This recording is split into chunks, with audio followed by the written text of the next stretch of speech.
की फेडून अविवेकाची काजळी, विवेकाचा दीप उजळी, योगिया पाहे पै दिवाळी निरंतर. की मी अविवेकाची काजळी फेडून त्या ठिकाणी विवेकाचा दीप उजळेन आणि तीच योगियांसाठी दिवाळी असेल. तर पूर्ण ज्ञानेश्वरी किंवा याचा मूळ काय आहे? विवेक जागृत करणे.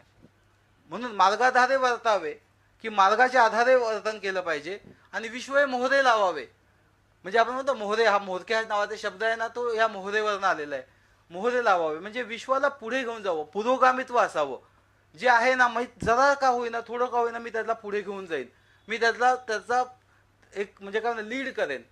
विश्व मोहरे लावावे आणि अलौकिक न व्हावे लोकांप्रती. लोकांप्रती अलौकिक होऊन काय म्हणजे तुम्ही जे म्हणतात की काहीतरी संन्यास घेऊन वगैरे, हे समाजात राहून, समाजाचा भाग राहून मग समाजाला पुढे घेऊन जाणं, हा जो काही एकूण ज्ञानेश्वर म्हणजे भगवद्गीतेतला विचार आहे, तो ज्ञानेश्वरांनी मांडला. आणि तो जो आहे, मला वाटतं आपल्या नीतिशास्त्राचा, मला म्हणजे आपण भारतीय नीतिशास्त्राचा विचार करतो, पण विशेषतः भक्ती संप्रदायातल्या नीतिशास्त्राचा जो खरा पाया आहे ना, त्या ठिकाणी